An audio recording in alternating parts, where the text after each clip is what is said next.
السلام عليكم اخواني اخواتي، سلام الله عليكم اينما كنتم، مرحبا بالجميع. نتمنى دائما تكونوا بخير وعلى خير وفي صحه جيده ان شاء الله يا ربي. الاخوان ديالي في الفيديو هذا بغيت نطرق واحد الموضوع ديال اللي شغل الراي العام الاسباني هنا الاخوان والقنوات التلفزيونيه. واحد الفيديو اللي نشرته الشرطه الاسبانيه انهم لقاو القبض على مجموعه من الناس اللي كينصبوا على الاجانب في انهم باش يعطيهم وثائق مزوره للحصول على الجنسيه الاسبانيه الاخوان ديالي.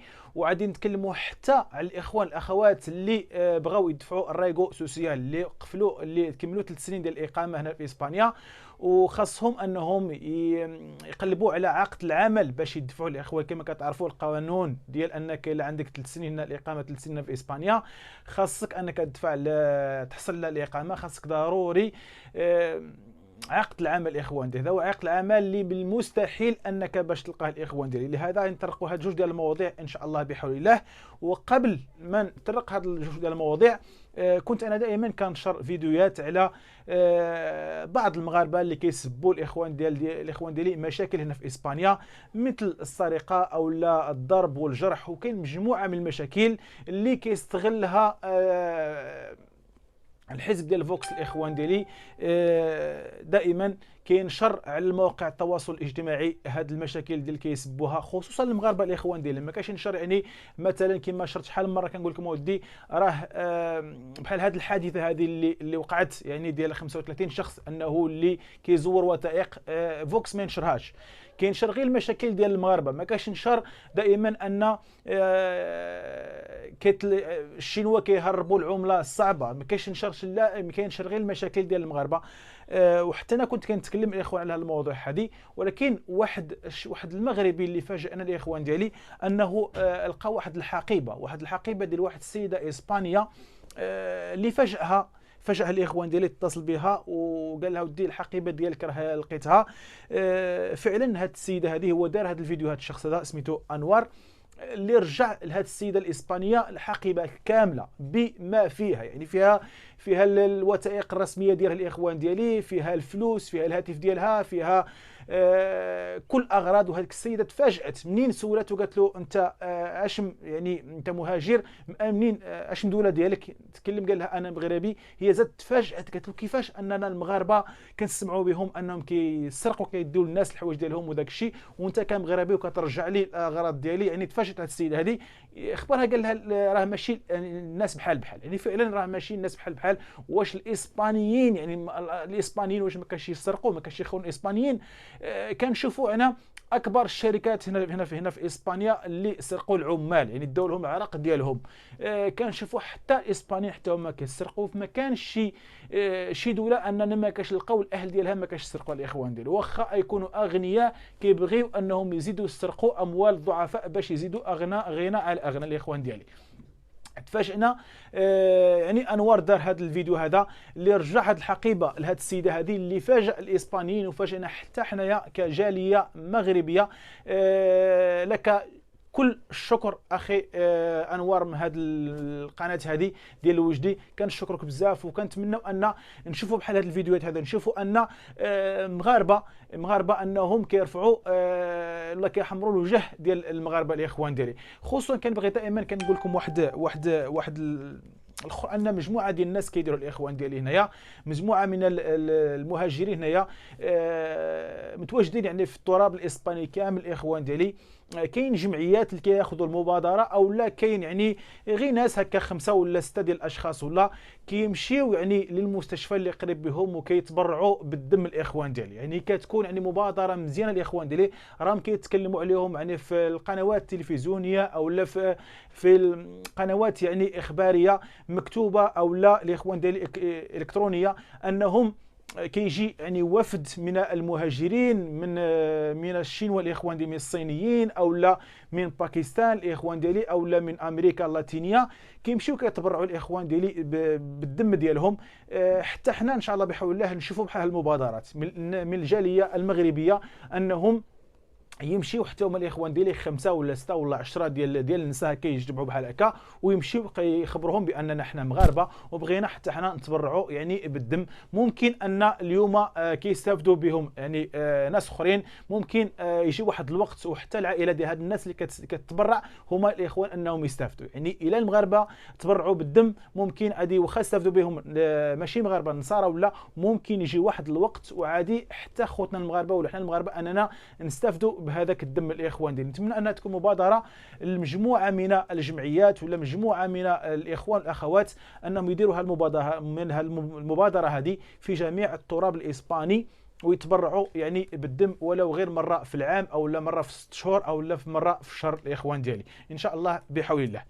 كما اشرت الاخوان ديالي الموضوع ديال اللي ضج الاخوان ديالي ان القي القبض على 35 متهم. الاخوان ديالي 35 متهم ان هنا الاخوان في برشلونه اللي كيزوروا وثائق. كاين مجموعه ديال الناس اللي كيبغيو انهم يتحصلوا على الجنسيه الاسبانيه.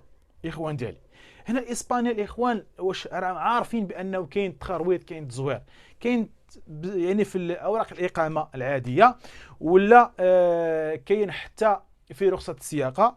وكاين الاخوان ديالي مثلا الناس اللي متواجدين في مدريد والناس اللي متواجدين حنايا في برشلونه، الا لاحظتوا انكم كتشوفوا اغلبيه ديال الناس اللي كيسوقوا تاكسيات كيكونوا في باكستان. الاخوان ديالي راه يعني خبر منتشر، يعني الخبر راه منتشر بزاف على نطاق واسع بان راهم الباكستاني الاخوان ديالي انهم هذاك البيرميت كونفيونس انك باش تاخذ تاكسي كل شيء. اخوان ديالي هذاك الشيء راه تقريبا غير تزوير في تزوير، وشحال مره كيلقيو عليهم القبض، ولكن هذيك السلسله باقه الاخوان ديالي خدامين عليها. يعني كتمشي كيلقيو القبض على هذه المجموعه هذه، وكثاني كيخصوا مجموعات اخرى وكثاني خدامين كل واحد شنو كيقول كيفاش انهم كياخذوا هذا البيرميت كونفيونس باش يسوقوا الاخوان سياره الاجره اما في مدريد الاخوان او لا في برشلونه. فيما يخص الجنسيه الاخوان ديالي الفيديو انهم اللي احتطوا الشرطه الوطنيه الاسبانيه والقي القبض على 35 متهم، ما فيهمش الاخوان المتهمين ما فيهمش مغاربه. المهم كيديروا تصوير في الوثائق باش تحصلوا الناس على الجنسيه الاسبانيه. الاخوان ديالي هذا الشيء راه ماشي حنا كنقولوا ممكن انهم، ولكن راه 90% حتى الاسبانيين انهم داخلين في هذا التخرويط. الاخوان ديالي حتى الاسبانيين انهم حتى هما داخلين في هذا الشيء هذا، لانك ملي كتشوف الناس ديال مورسيا، الناس ديال طوليدو مدريد راهم عارفين شنو واقع. راه تقريبا لا فرق ما بين المغرب واسبانيا هذوك الجوي هذوك، يعني فيما يتعلق بالرشوه. يعني حتى هنايا راه الرشوه موجوده الاخوان ديالي وتحصل على الغرض ديالك. فيما يتعلق هذا 35 واحد اللي ألقي عليه القبض كيزوروا هاد الوثائق باش الناس يتحصلوا على الجنسيه. الاخوان ديالي التحريات الاوليه انهم قرابه 1667 واحد اللي تعامل مع هاد الناس هادو اللي عطاوه وثائق مزوره ودفع الجنسيه وتحصل على الجنسيه. الاخوان ديالي هنا هاد 1667 شخص اللي تحصلوا على الجنسيه راه كلشي الجنسيه ديالهم الاخوان يتلغى لهم.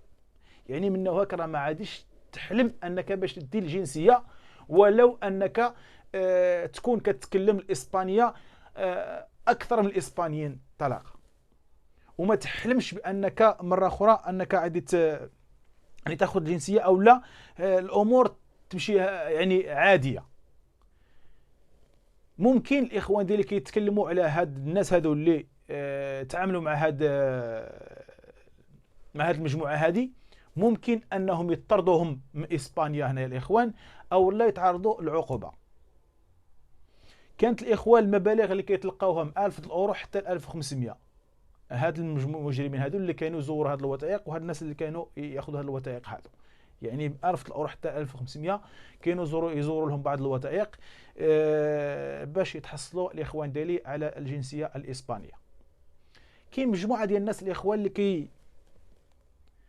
اللي خدامين في هاد الاخر. الاخوان ديالي راهم الاسبانيين، يعني راك ممكن انك تحصل على الجنسيه مده الاخوان ديالي 15 سنه او 20 سنه تحصل على الجنسيه الاسبانيه.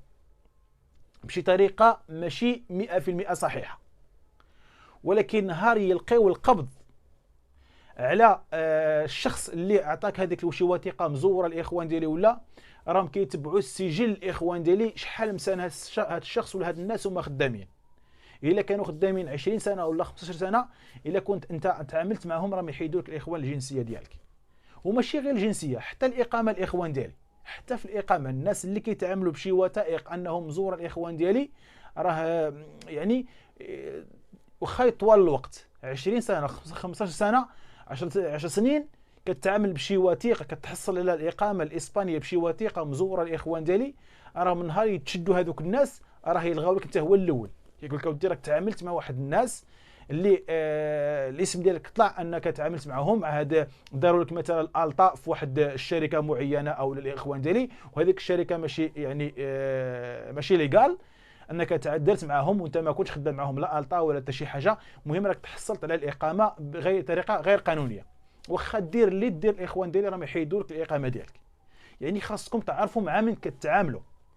واخا الانسان يكون يعني النيه ديالو صالحه، النيه ديالو يعني ما باغيش تخرويض، باغي انه يخسر فلوسه ولا شي حاجه، ولكن خاصك تعرف مع من كتعامل، خاصك تعرف مع من تتعامل. اخوان ديالي راه ممكن انك تحصل على الاقامه، ولكن من دور الوقت هما كيتشد شي عضو من هذوك الناس الاخوان ديالي وكيبقاو يعاودوا يشوفوا شكون الناس اللي داروا الطا مع هاد الامبريسا هادي ولا مع هاد الامبريسا هادي، بقاو الاخوان يبقاو تيوصلوا لك مده الاخوان ديالي وكيلغيو لك هذاك الاقامه ديالك. يعني خاصكم ضروري انكم تعرفوا مع مين كتعاملوا. راهم بزاف الاخوان والاخوات هنايا في برشلونه الاخوان ديالي راه الالاف ديال المغاربه، الالاف ديال المغاربه الوقت اللي دخلت الكريزيس هنايا في 2008 2007 2009 2010 2012 14 كانوا بزاف الاخوان والاخوات اللي كان خاصهم يعني الطا باش يديروا يعني التبدال ديال الوثائق او لا انهم باش يدخلوا البارو او الايودا الاخوان ديالي. هنا الناس راه كلاو خداو ايودا، خداو البارو ديالهم، داروا نوفاسيو ديال البابيل ديالهم ديال الاقامه ديالهم، وفي التالي نهار تشدوا هذوك الناس يعني تشدوا مجموعه ديال الناس اللي انهم دايرين شركات وهميه وكيديروا الناس الطا وهميه وكونتراتات وهميه للاخوان ديالي، في التالي لغاو على كل شيء. واخا انت ما عارف حتى شي حاجه انك كيلغاو على كل شيء. اجي انت فلان كنت خدمت مع هاد الامبريسور، خدمتش، تقول لهم سي انا خدمت معاهم، هما عارفين هذيك الامبريسور ما كايناش غير الامبريسور وهميه، شركه يعني وهميه. راه بزاف ديال الناس اللي حيدهم الاقامه، بزاف ديال الناس اللي خذاو البار وخذاو الايودا ورجعوا كل شيء، داك الشيء الاخوان راه مرجعوه. يعني الاخوان حذاري انكم يعني 3 سنين وانتم هنايا ولا 3 سنين وانتم هنايا، يعني خاصكم تدبروا شي حاجه اللي قال شي حاجه اللي موثوق بها الاخوان ديالي، ولا الناس اللي ثانيه كاين 20 سنه ولا 10 سنين او 15 سنه يعني بغيتوا تحصلوا على الجنسيه الاسبانيه، خاصكم تحصلوا عليها بشي طريقه الاخوان قانونيه ليغال. راهي لا يعني واخا كما نعاود ناكد لكم داز الوقت راه يعيطوا لكم الاخوان، يعيطوا لكم. بما ثاني الاخوان ديالي يخص في الناس اللي بزاف ديال الناس اللي دوزوا الاخوان ديالي 3 سنين هنايا في اسبانيا. كما كتعرفوا ان خاص عقد العمل الاخوان ديالي، عقد العمل راك بالمستحيل باش تلقاه، كل واحد والطريقه انه باش كيلقاها الاخوان ديالي. بزاف الاخوان والاخوات اللي نصبوا عليهم، راه بزاف الاخوان والاخوات اللي نصبوا عليهم، يعني خاصكم تعرفوا مع من كتعاملوا. وبزاف ديال الناس اللي تحصلوا على عقد العمل اما فابور او لا عقد العمل الاخوان ديالي انه بالفلوس. راه الكونترا الاخوان كانت توصل حتى ل 8 المليون، يعني 8000 الاورو 9000 الاورو الاخوان ديالي، وما كايناش. راه هذيك ما كايناش، راهي ممكن تخفف شويه الضغط على انها موجوده وكاينه، لان راه بزاف ديال الناس الاخوان اللي دفعوا هاد السنه هذه الاخوان هاد السنه ديال 2021 وتقريبا يعني في هذا الفيروس هذا كلشي الاخوان راهم رجعوا لهم اغلبيه رجعوا لهم بالرفض، رفضوا لهم الاخوان ديالي. واخا كتشوف الامبريسا انها خدامه وكل شيء اللي قال، ولكن رجعوا لهم بالرفض. علاش؟ بان راهم هذوك الامبريسات اللي عطاوكم عقد العمل، هذوك الاخوان راهم تحصلوا على واحد المساعدات. يعني ملي كانت الازمه منين كان دخل الفيروس الاخوان ديالي، كان بزاف ديال الشركات انهم عانوا من المدخول ديالهم وداك الشيء. الدوله كانت دارت مساعدات، اما مساعدات ماليه الاخوان ديالي، او لا تخفيضات يعني ضريبيه الاخوان ديالي، او لا من كل حاجه. بزاف ديال الشركات اللي استفادوا، يعني استفادوا الشركات هذو اما بتخفيضات او لا مساعدات ماليه. هاد الشركات الاخوان اللي استفادوا من هذه المساعدات يعني ديال الدوله الاسبانيه والحكومه الاسبانيه، راه الا عطاوكم يعني عقد العمل راه ما يبالي الاخوان والو. يعني واخا كتدفع، كتشوف الشركه خدامه اللي كاين، ملي كتمشي كتدفع به الاخوان نتايا راهم كيردوا عليك انك مرفوض. علاش؟ هاد الامبريسا اللي عطاتك هاد العقد العمل انها ما قداش راسها، يعني راه كانت استفدت من المساعدات ديال الدوله، دونك انك ما عندكش الحق انك الاخوان انك تستافد، ما عندكش الحق انك تدفع بهاد عقد العمل ديال هاد الشركه الاخوان هذه. يعني الاخوان ردوا بالكم، ردوا بالكم الاخوان. يعني ما خاصش الانسان يفوت هنايا مده طويله هنا في اسبانيا ويجي شي واحد الاخوان ويضحك عليه. بزاف النصابه، ماشي غير بزاف، الالاف الاخوان ديال النصابه اللي هنايا باغيين غير كينصبوا على الناس. خصوصا الاخوان ديالي كاين بزاف ديال الناس، كاين فرق ما بين اسبانيا وفرق ما بين فرنسا. فرنسا اي واحد كيمشي خاصو يتحصل على واحد الوثائق يعني مزوره. فرنسا دايره هذاك السيستم بوحدو، دايره عارفين الحكومه الفرنسيه عارفه دوك الوثائق انها مزوره، وكتخليك انك تخدم بهم، كتخليك دير بهم كل شيء. المهم هذاك السيستم دايره فرنسا باش تعرف شكون داخل شكون اللي خارج. اما هنا الاخوان هنا في اسبانيا داك الشيء ما كاينش. يعني هنا في اسبانيا ما كاينش وثائق مزوره. كاين بزاف في صفحات يعني ديال صفحات الاخوان ديال مواقع التواصل الاجتماعي، الاغلب ديال هاد الناس الاخوان هما اتراك ديال الترك، كيعرضوا على الناس وثائق ديال الاقامه او لا رخصه السياقه الاخوان ديالي في مختلف الدول الاخوان ديالي ديال الاتحاد الاوروبي ومنهم اسبانيا وكل شيء. كيعطوك يعني واحد الاقامه مزوره. هذاك الاخوان داك الاقامه راه ما صالح لك حتى لشي حاجه. داك الاقامه هذيك راه ما صالح لك الاخوان حتى لشي حاجه. يعني بالعكس راه يضرك اكثر ما تصلح لك. راه الا وقفوك البوليس ولقاوها عندك، ماشي عاد انك تجبدها وتقول لهم شوفوا هي عندي الاقامه، راهم هما مباشره كيتصلوا يعني بالسنتر ديال الشرطه ديالهم، كيعرفوا هذيك البطاقه اللي عندك واش مزوره او لا ما مزوراش. بيرو لا تشدت عندك هذاك الاقامه الاخوان مزوره، راك ما تحلمش انك تاخذ الاقامه الاسبانيه، يعني راك خرجت على راسك. من الاحسن انك ما تستعملش هذاك الاقامه الاخوان المزوره، وخا كتعرض بواحد الاثمنه يعني ارخص 200 الاورو 400 الاورو 500 الاورو. ولكن الاخوان فرق ما بين اسبانيا وفرنسا. فرنسا عارفين كل شيء، كيحسوا بها الناس اللي داخلين تما. اما هنايا الاخوان ديالي باش كيحسبوا الناس وعارفين شكون راهم هنايا الناس اللي بدون اقامه، هو يعني بشهاده السكنه. علاش يعني تلقين هنا للناس انك باش دير شهاده السكنه ودير الطبيب، باش يعرفوا شحال من واحد راه هنا كاين هنا في اسبانيا بدون الاقامه الاخوان ديالي.